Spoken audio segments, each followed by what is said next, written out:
Hey, it's Les from the TV Dudes. This week, I was lucky enough to chat with director and producer Brian Volk-Weiss. He's helped bring you nearly every stand-up special that you've seen in the last 10 years and runs the company Comedy Dynamics, which he founded. But today we talk about his Netflix series, The Toys That Made Us, which is entering its third season, as well as his new series, also on Netflix, The Movies That Made Us, which just premiered.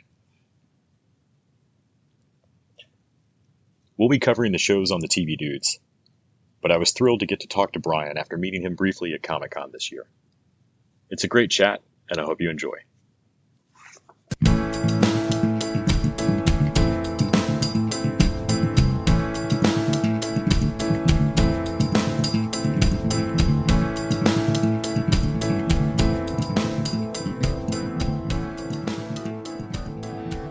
Hello! How are you doing, Les? I'm doing great. Thank you so much for making time today. I really appreciate it.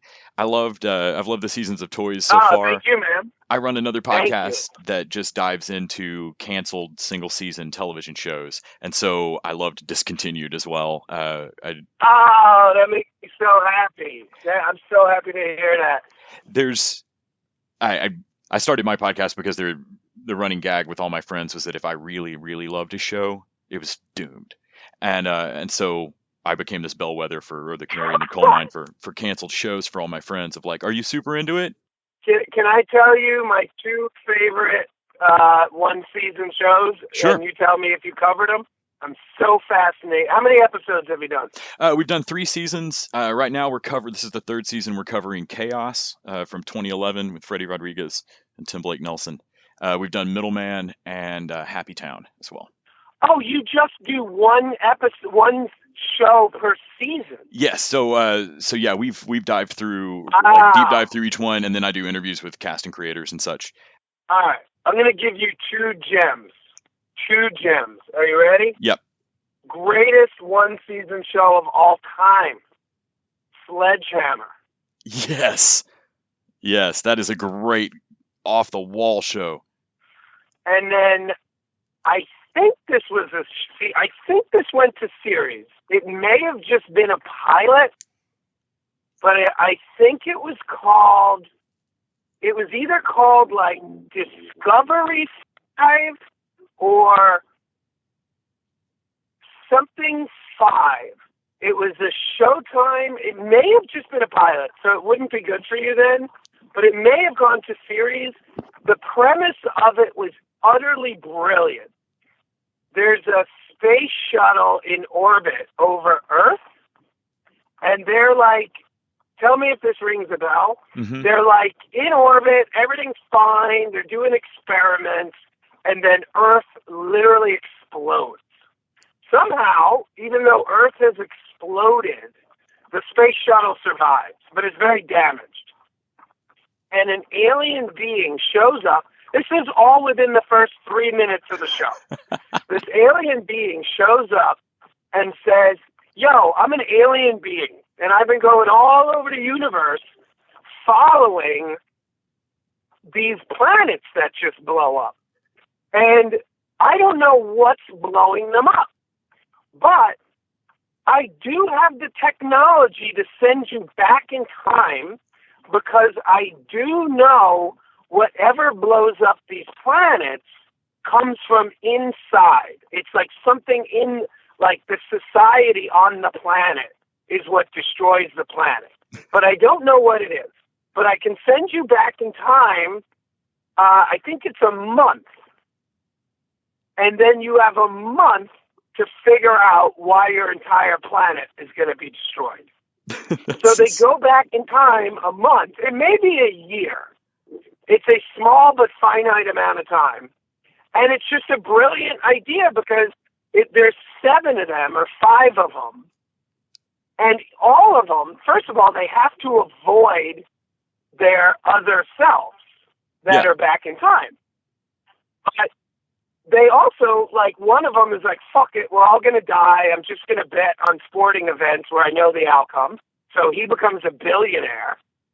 Like, one becomes an alcoholic, one commits suicide, one is trying to solve the riddle. I mean, it's Oh, that's great. Brilliant. I'll have to track this down. That's great. But I don't know if it ever went to series. It's something 5, like Liberty 5. I have a real love for those just weird stuff where people worked really, really hard on it and it just vanished. So I think Discontinued just blew my mind when I read an interview where you talked about like the robot Nintendo made and stuff like that. Like every once in a while I'll see somebody bust out a Power Glove and I'm like, no man, but I owned one of those. They sucked. That's right.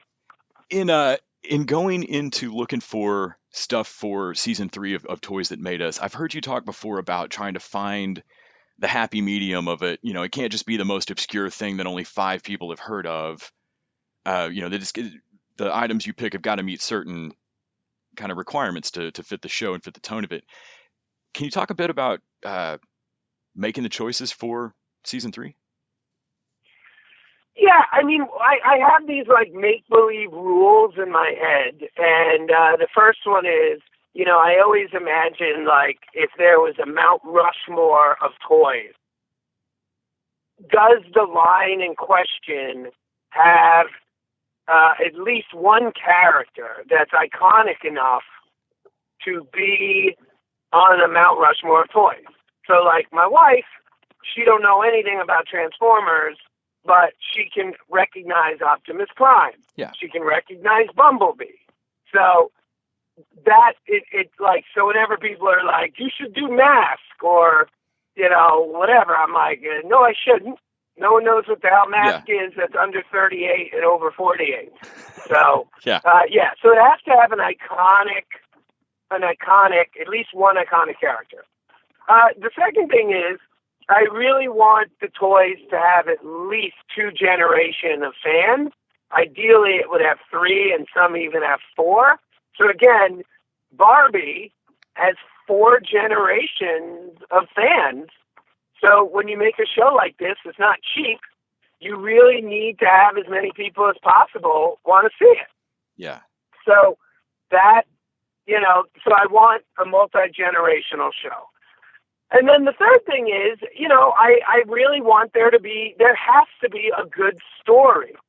Like some toys, somebody had an idea, somebody greenlit it, it got put on shelves, it was a huge hit. There's no twists, there's no turns, there's no ups, there's no downs, and it's just boring. Yeah. And it's very exciting for the toy company, but a very boring TV show. So we also need to have an exciting story. Yeah. Then you got, you know, compared to stuff like the turmoil that happened with Kenner or some of the weirder stories that could be so, yeah. I remember watching Weird Al's VH1 Behind the Music, and there's no bad contract and no drug use and nobody hates each other, and it's just a lovely hour about a nice person who makes music. Yeah, but it's funny, man. But it's funny his Behind the Music and his Unplugged, they had a nickname at VH1 and MTV. They used to call it the Rainmaker. And the reason they called it the Rainmaker was at the end of a quarter, if their ratings were not where they needed to be, what they had guaranteed the advertisers, they would pull that out and play it. It always did a 1 share, and it would like allow them to hit their numbers. That's amazing. So it's funny you bring that up. Because that warms my heart. Exactly, right? That's so great. Oh, that's so good. I read in an interview you did about getting ready to make movies that made us, that getting the interviews is a little bit different. And I know, like, when I dive into obscure TV shows, people either think I'm trolling them when I ask about it, like, why would you want to know about that from my career? But when they do realize, they're like, oh wow, no one ever asked me about that show. And so I imagine when you were talking to people about, you know, their favorite toys or whatever, they were probably overjoyed to talk about it. But I could imagine Bruce Willis not being particularly thrilled to, you know, oh wow, Die Hard. Can you talk a little bit about trying to get? I mean, yeah, I mean, it was really interesting. It's like, don't get me wrong, like, we tried to get Bruce Willis, we tried to get Joe Pesci, but there were certain people who John McTiernan, we called him every day for 6 months to get him. We needed him to tell the story. We didn't need Bruce Willis. So, did we try? Yes. Did we call him every day for 6 months? No. And the reason is, the actors normally are the most prominent person talking about a movie. Mm-hmm. So, unlike Toys That Made Us, which doesn't have to compete with DVD extras or behind-the-scenes first looks, we had to compete with that. There have been 30 years of die-hard DVD extras and 30 years of behind-the-scenes. So Bruce Willis is always the main person talking about that. Yeah. And first of all, I guarantee you he's sick of talking about Die Hard. Second of all, I also think for the people who watch our show, the type of show that we're making, that they don't need to hear oh, the first time I saw the wife beater, I knew that would be iconic. Because first of all, that's probably not true. Second of all, it's just not it's to me, when we do the type of storytelling that I try to do, I really want every single thing that somebody says to add value to something. And it's it doesn't add value to hear that Bruce Willis thought the wife beater was going to be iconic. That adds no value. Yeah. But hearing from the second AD that, they all got trapped in the elevator and that led to the scene in the elevator, that adds value.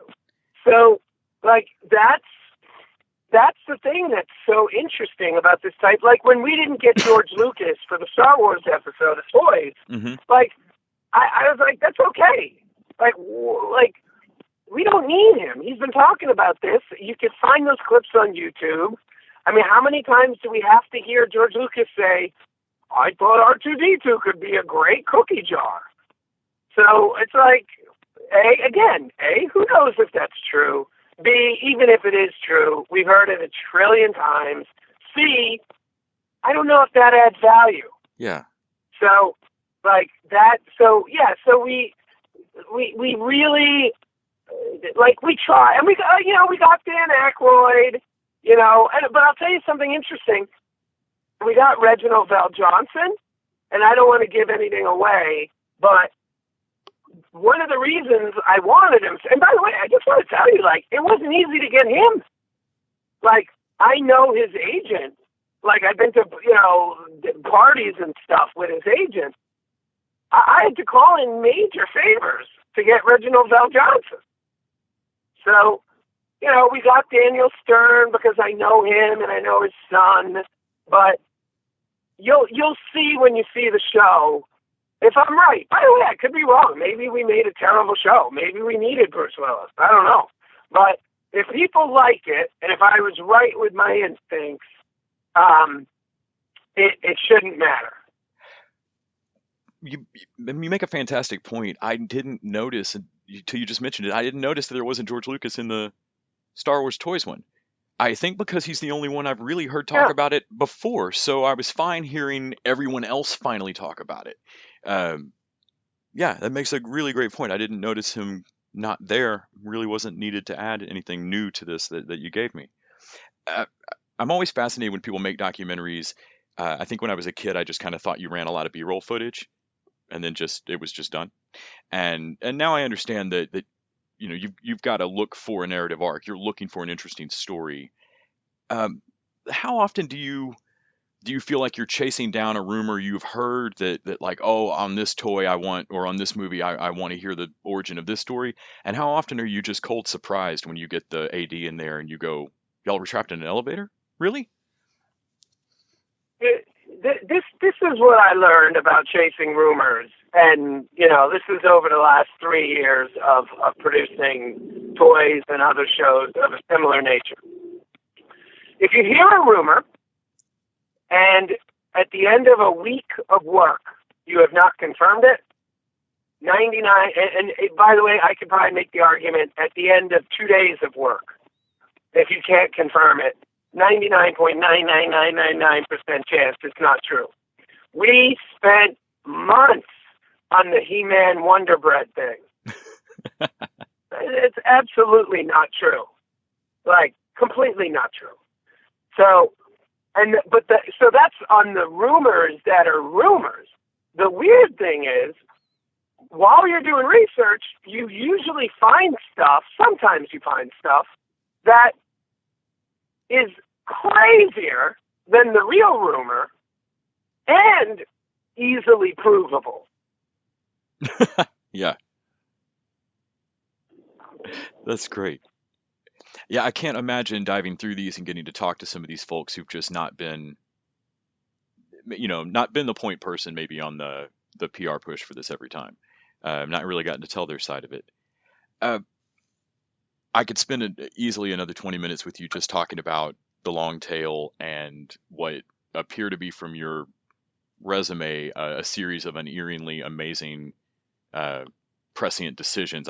I know from reading interviews with you that you have frequently been down to your last match, and these are not a series of flawless decisions. But can you talk a bit about the dual role of transforming comedy dynamics,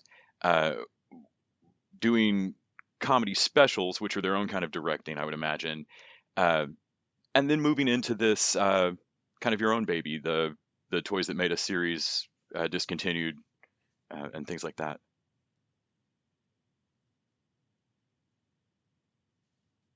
Yeah, are you still there? Yeah. It's two very, very, very different types of directing.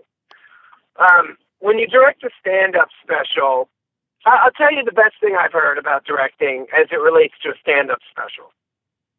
About 20 years ago, I read an interview with Sam Raimi, and he said, I was very nervous about the first Spider-Man movie, and I read an interview with him that immediately made me know the movie was going to be good, and it turned out to be right.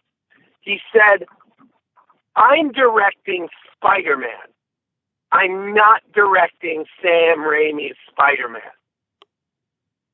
And that's, in my opinion, the trick to directing stand-up specials. Like, everything that a director of a stand-up special does is in service of the comedian. There's a great example right now. I'm not going to say who it is because I'm friends with the artist, but there's an artist who hired a super fancy, respected director, and the director did his thing. It's all these crazy angles and all this crazy shit. And I personally found it very distracting, but I mean, you go online and you read the comments, and the comments say the same thing. They're like, this is the worst special he's ever done. But the thing that's interesting is it's his best or second best special if you listen to the album. But it's the stupid camera angles and all this bullshit that the director's doing to make it different or make it quote unquote special that I don't think the audience wants. I think the audience wants to come home after a long day, 50-50, it was a shitty day, and if they're hitting play on a stand-up special, they just want to shut their brain down and laugh. They don't want to sit there and be looking at weird-ass angles. It's just that's not what the public wants. And I think that when you're directing a stand-up special, my job is to make sure everything looks professional, everything looks gorgeous, but it's simple, and all the audience has to do is listen to the jokes. Yeah. So that's my philosophy on directing stand-up. My philosophy on directing a lot of the others, basically everything else that we do, is it's two very different skill sets that are needed quite aggressively. And it's literally the very opposite of what I just said about a stand-up special. Directing a scripted show or an unscripted show, there's two secrets to directing it when you're on set.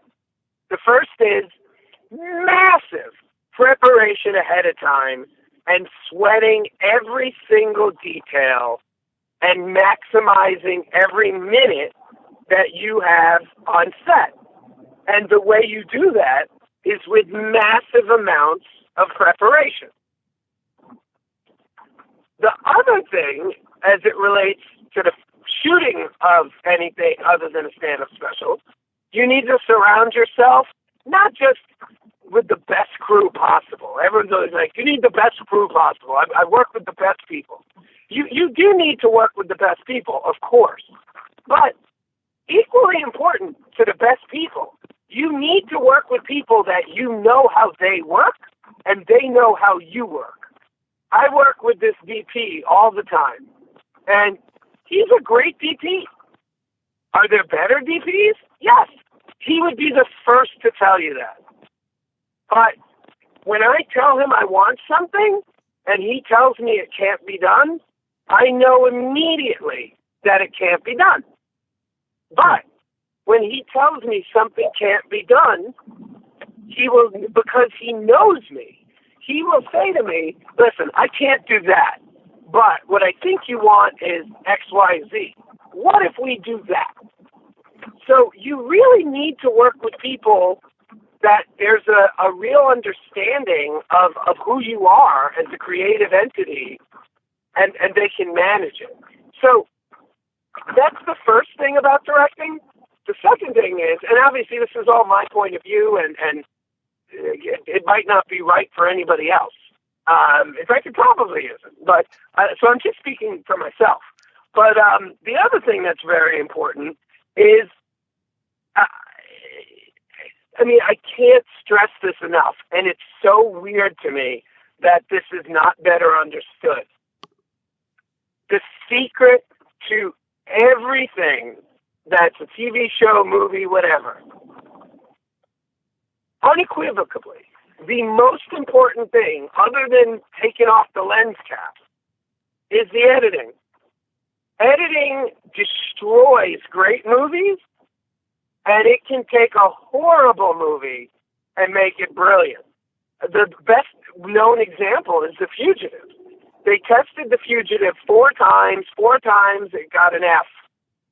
And then they brought in a new editor, and he's the one who recut the whole opening, so it was cutting back and forth between the 3 stories, recut it, and it got an A. And they hadn't shot a single extra frame of film.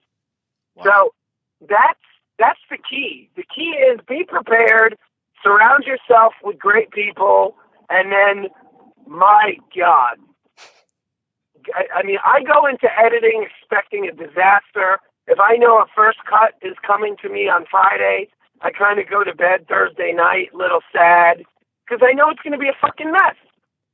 But you just go in and you spend hundreds and hundreds of hours getting every little thing to work. And I'm telling you, man, I've seen it many times. You can turn an F into an A-. You can't turn an F into an A+, but you can absolutely turn an F into an A-. And by the way, that means you could turn a C into an A+. Yeah, good point. Yeah, there was something I watched recently with Robert Rodriguez talking about how he has to edit his own movies. It's a part of the process he cannot fathom giving up, because it's really when, it's as if you've written all the sentences and this is the point where you actually put them into the novel, and he just can't let that go. You'd potentially lose your movie. Yeah, I completely understand that. I mean, if I ever direct a feature, I don't think I'm going to learn how to edit, but actually, no, you know what? I take it back. I would never edit my own movie. I actually do like the fact that there's a third party taking a whack at it first, now that I think about it. I respect the fact that that's what he does, and obviously the results show that he's right for him. But that's not for me. I definitely would not want to edit my own stuff. Yeah, I had somebody at Austin Film Festival just recently tell me that their professor in film school would only let you could write it, direct it, or edit it, but you couldn't do all three. It was to force them to do what you were saying earlier. You got to find working partners and be able to explain yourself and get a rapport going with your collaborators, which I always thought was brilliant. Smart. I love that. That's really smart. Brian, thank you so much for making time to talk to me about all this today. I really appreciate it. Looking forward to seeing season 3 on November 15th. Thank you. Thank you, man.